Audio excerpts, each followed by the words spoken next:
What's up, everybody? This is Chris Bromley over from Unfun Stuff, and today I have for you a lovely top 16 Aizawa deck from the most recent Provisional over on March 13th. Just wanted to take you through the deck list, show you some of the things I think are choice, pretty key, pretty fun, because it is a cool deck I think that anybody can play, but a good player can win with. Not me, of course.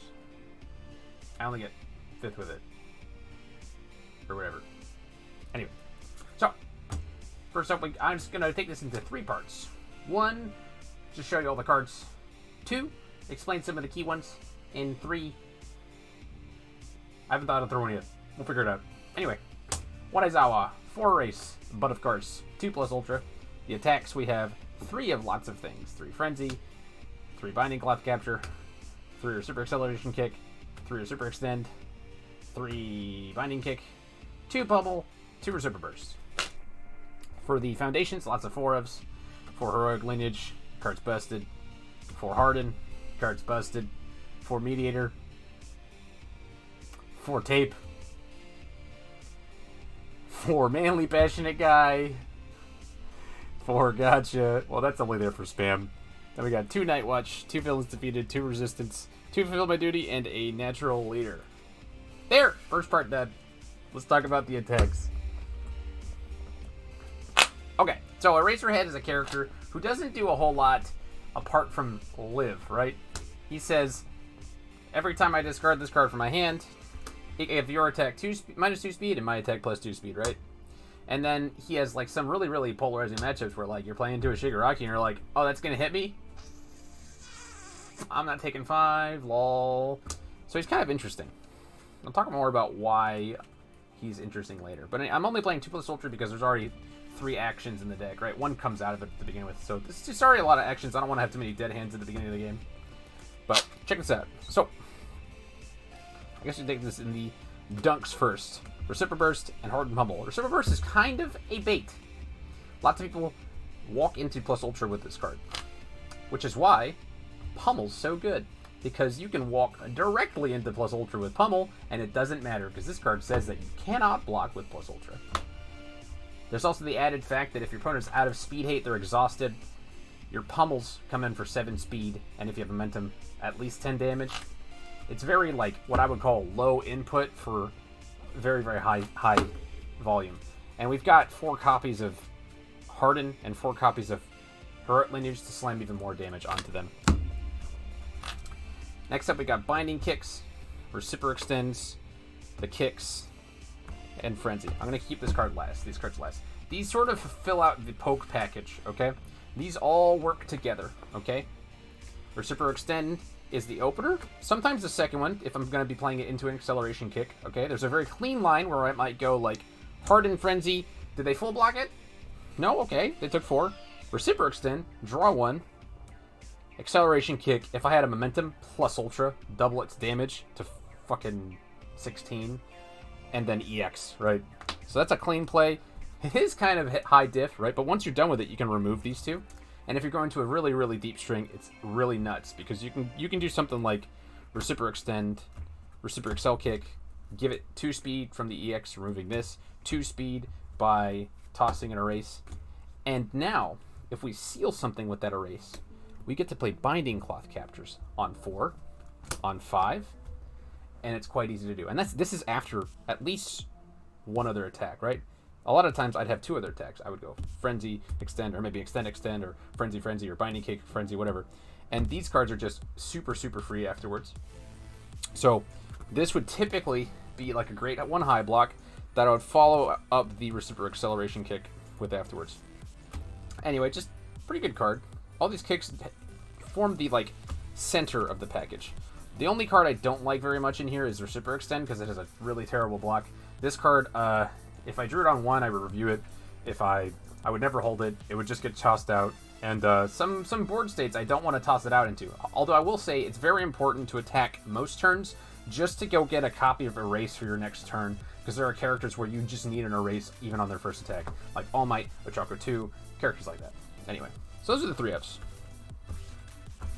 Talk a little bit about Binding Cloth Capture. This card and Hardened Pummel were the reason why I'm playing this deck. I think that these are super underutilized, underexplored cards, and I wanted to play this character with I just wanted to show that these are really, really cool cards. I think Pummel's a great call. I took it down from 4X because I was memeing with it, but it's just not good on its own. It's a great dunk, but like it's not like a good poke, right? Like it's just 7 mid-5 or whatever that can't be plus ultra block. And tons of people have speed hate for the opener, right? And typically what ends up happening is that like for something like extend or binding kick, they don't want to use their speed hate on that stuff. If you send out pummel, they're gonna use their speed hate on it because they're gonna be like, I can't use my plus ultra block, I can't use my erase block, I can't use etc. etc. And this is actually really, really key in weird situations like Tokiyami against Eraserhead mirrors and so on and so forth. But yeah, so these cards are very, very cool. Ripping cards out of their hand is kind of the play. And this deck really bullies 5-handers because they can't block the early ones, and then when you finally get to the ones that they want to block, you can just rip the cards out of their hand before you play the ones that you want to play, whether it be Pummel or Super Burst. Yep. Those are your attacks. Let's talk for a minute about the foundations. So there's 4 gotcha in the deck because of 2 things. 0 diffs are not very prevalent on the Void symbol. And I found that when I only had 2 copies of this in the list, just to like make up low blocks, I was building 3 a lot of the time. Because my luck is not very good for checking on the first one. I would go like 3 diff, or 2 diff, 3 diff, 3 diff, and then I'd try to play a 1 difficulty on a 4, and I'd fail it. So pumping this up to 4, at least at 58 cards, or whatever I'm at, 56 I think, after Eraserhead and the Erase that come out. This helps me get my build out. If I saw a hand that had 2 diffs, a 1 diff, and a gotcha, I was building 4. And that was really, really big for my deck because I didn't want to spend 3 turns going attack, foundation, foundation. Because that's typically what's happening on turns, is you're going like attack, foundation, foundation, or attack, attack, foundation. And like the earlier you can get if you get a 5 build, I think you win that game most of the time. So, and this also has a low block. 2 low block is very, very valuable, especially when you can build it in with Manly Passionate Guy, another low block that I typically don't block with because it's a 3 low, but you know, we enough speed hate that like this gets blocked sometimes. But this is super choice because again, we're holding a lot of our zones that we can't block mid. Not every attack is coming mid. We don't want to partial block anything, so we're holding a lot. Most times, if I know what my opponent's attack lineup is, I'll be holding 2 of that zone and then another off zone to whatever, just in case something else is coming. So Manly Passionate Guy lets me block and build at the same time. Super, super key card for the deck.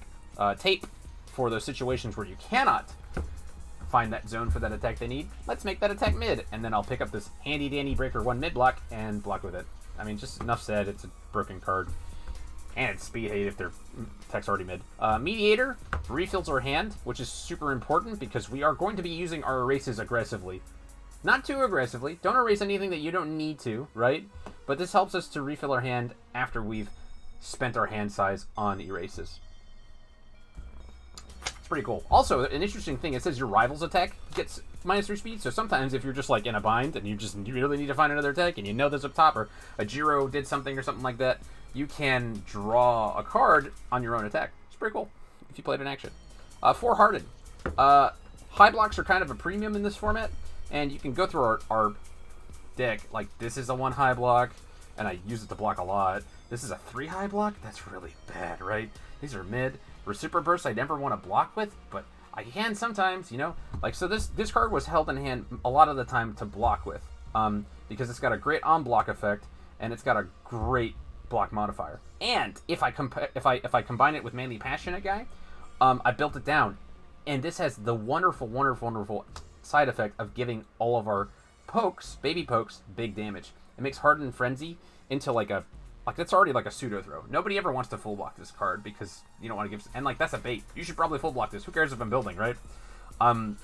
It makes it into a 7 damage attack, 6 high for 7. Brutal for a 4 diff. Well, 5 diff because I tapped the foundation. Yeah, pretty good card. Hurt Lineage, you should just play 4 of all of its symbols. Card's busted. Some of you are wondering why. Just read the card, dude. It responds when I give my thing speed. Duh. Gives it damage. And it responds when they give their attack damage. Makes their thing slower.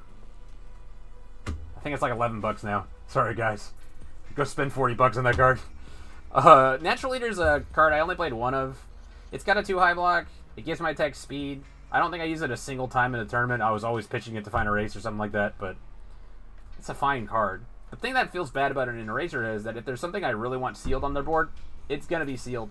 But I could definitely see situations where like I needed to like first enhance seal a wall cling, then I needed to grab the an Erase to go seal something else. Like, it's not bad. It's just I needed more high block, and I couldn't put more Harden in the deck. So, yep. Then we got Fulfill My Duty, and I'd put this in the same category as this other two of Night Watch. These two kind of fulfill a similar purpose. A lot of big dunks require multiple enhances to get the big dunk off, right? For instance, you're never going to play an Indiscriminate Chuck and just put the damage on it. You're going to stun, then you're going to commit one to make them commit one, and then you're going to put the damage on it, right? So then this puts them in the bind where they're like, do I stun? Right? Or like if you're playing into like some card that's like Reciprocal Burst, right? You got to EX before you can put the damage onto it, right? Against Froppy, against my boy Jose, who I unfortunately had to kill in top 16, I put him in a bind where I said you can either use Asui or you can ready to face down Foundations with your Frog Lashing, you know? And so like that's the thing. A lot of decks need multiple enhances to get the things off, and so this is almost as good as canceling an enhance, which is always better, right? This also checks at 4, right? Not as good. They're both terrible blocks, but like again, we have a speed hate to the point where we can probably block with whatever. But Night Watch is our only deadlock threat in the entire deck, and it cancels any non-character enhance. Very, very powerful cards. I wouldn't play more than 2 of either of them. This 4-check is super brutal. I sided this out in aggro matchups a lot of the time because I couldn't possibly, like, I had very, very thin margins, right? But very, very good, very, very useful choice cards. Go find your XR Night Watches. That card is beautiful. I need to get some. 2 Resistance. If I were to change anything about this list, it would be to add a 3rd one, maybe a 4th one. But I found that lots of decks were running just like Incidental Stun. Like, I've played 2 decks that had Pillar Swing in the deck, and I was like, yeah, cancel that stun too, right? Or against, like, Indiscriminate Shock. By the way, if you're playing Indiscriminate Shock into a Resistance, make them commit one and then stun. Don't stun and then make them commit one, because if you stun, I flip this, and then you make them commit one, and I commit this. It's like, bro, no-brainer. Make me commit something else, right? But yeah, this card's really good. And in this deck, there are some cool situations where, like, I get the tap Resistance, block with a Harden, give the next one -4 damage and stuff like that. But that happened very few and far. Those situations were few and far between. Finally, I have 2 villains defeated. There are 2 more in the sideboard. This is about all we have for big throws, or throws in general, right? Eraser has tiny PP, 19 health, okay? Which, at the end of the day, is not that much different from 20 health, but you would be surprised the amount of times I lived with 1 health in a 20-hander. A 20 health character. 19 is not a lot. It's one of the lowest. I think it's the lowest in the format. And Villains Defeated helps us extend our health a little bit. And I want to talk about this card in context with the rest of the sideboard, because it's very important that you see what I sideboarded and why. The first one is, of course, 2 Villains Defeated, okay? 2 more Villains Defeated, because if we played into a throw deck, I needed to put this in. This card is not that great against other matchups. I don't want to clear their card pool and enable them to play more attacks, unless it's a throw, right? And against Jiro specifically, which this deck has super big trouble against. Our erases don't do very much against her. She can blitz us down without having to worry about like the little breakers and stuff like that. She doesn't really care about our tricks, you know, because we can't kill her in 1 turn. She's just like, yeah, I'll take 4. Yeah, I'll take 4. Yeah, I'll take 6. What am I at? Oh, 13? Okay, my turn, you know? And so, because we can't really 1-turn Jiro, we have to resort to, like, removing things from her card pool to keep our health total higher, right? And that's what the rest of the sideboard for. It's literally just 10 cards to help me against Jiro, and sometimes against other decks. If they're playing throws, I have more Villains Defeated. Plus Ultra, obviously a very, very, very good card. I just didn't want 3 in the main board. But Hardened Jab does something for us specifically when we have things like Villains Defeated and Tape. It lets us recycle our face downs. It's also got a 1 high block, which is really important to Jiro because she has some very, very good high attacks. Okay. Then I've got 2 Hardened Chop for 7 hand size. I'm trying to rip cards out of their hand and then dunk with like Reciprocal Burst or a Hardened Pummel, right? So just because it's fast doesn't mean they can't block it. This card helps me against those decks that are holding 4, holding 5 cards to block with, and just rip more cards out of their hand. It's also a functional fortive. I don't like it in the main board though because it's not a punch. You can see, or it's not a kick. Hardened Jab and Hardened Chop are both punches. They don't synergize with the rest of the kicks. So I only side into these things if I know that I can survive until the late game. And that brings me to the last sideboard, which is Kirishima, which you might be saying, well, that character sucks now. Why would you do that? Not true. This character's still nuts. He's still very, very good. You just have to be pretty good at the game to be able to utilize him correctly. And I think that the matchups where Eraserhead is like dog shit into, he can come in and be pretty good against. Okay, for instance, if you're playing into Jiro, right? Jiro has a very, very good time counting to Potato, right? But a lot of times, her pokes, right, are like kind of inconsequential, the early ones and things like that. So I can sit across from the pokes and be like, pick one up -2 damage. So I'll take 2 from that, and I'll hold a high block, right? You can use resistances, you can use hardens and stuff like that. Like he's just, his kit is so good for recycling good resources. Unfortunately, the only time I sideboarded into this character was in the mirror, and that was a terrible idea. Don't do that. This character's really bad into Aizawa right now because he needs to see 2 attacks in order to get his enhances off at all, right? And unfortunately, I just didn't see that. But I think against Jiro specifically, I would sideboard all 10 of these cards in if I was going second. Okay, I think Kirishima is very good going second into that. Going first, I'd still be Eraserhead. But it's a very specific thing where, like, if Jiro goes first, she's probably killing Eraserhead. If I'm going first, I have a shot, you know? And then game 3, I'd sideboard into Kirishima, make them, you know, maybe they put a bunch of weird, like, stuff in just for the Eraserhead, and then now the throws aren't going to go quite as far against this Kirishima deck. But yeah, I definitely have, you know, thought about putting him into some other matchups, but it's not every single one of them. It's just his toughest matchup is, in my opinion, Jiro, because his defense is not as effective against her. You can't tape the flash attacks. You can't reduce the speed of the flash attacks. You have to have perfect zones and stuff like that. But okay, the final thing are some tips for playing, what to keep in your hand, what to play, and all that stuff. I would never, under any circumstances, hold Reciprocal Extend in my hand. 3 mid block sucks. If you draw into it randomly, trade it for an erase. Binding Kick is a low block. Sometimes you hold this against decks that have a lot of low attacks, right? Lots of like Sarah's and stuff like that. Air decks have some weird lows and stuff like that. Hardened Frenzy is the same thing. I love tossing this out because I think it's like a pseudo throw. Nobody wants to just clear my card pool, so they will like partial block it or something like that. And if they do, it's like free momentum. It's like almost a throw. And it's a forward if. Love it. Big fan. Acceleration Kick, we toss this for erases a lot of the time. But it's at 3 because the combination with these other throws, insane, right? Binding Cloth, 1 high block, and if I have the nuts, I get to kill somebody with it. Pummel and Reciprocal Burst again. Any attack can become a 1 mid block if I want it to be, and that is super strong. The foundations are where the really, really strong decisions you have to make for building is. We have problems building out 5 a turn because I need to be able to sculpt like 4 or 5 attacks in order to get like a meaningful string together. So oftentimes I'll hold 4 cards and like 2 of them are like off zones, and I'll have 2 attacks, and then I'll be able to switch any of them for an erase if I need it to during the turn, right? And that's why like I'll build some of the spam that's really good. Resistance is really good. You see all these 3+ blocks are what I will build, and then the 2+, sometimes if I know they have a very threatening low attack, I'll hold like some of the 3+ lows. But Manly Passionate Guy is like the card I want to see every single game because it lets me build while I'm defending with my off zones, right? You never want to go into their turn with a bunch of mid blocks in your hand because why would you? You can turn any attack in your hand, any card in your hand into a mid block. But yep, that's pretty much it. That's the deck. It's pretty good. It was pretty fun.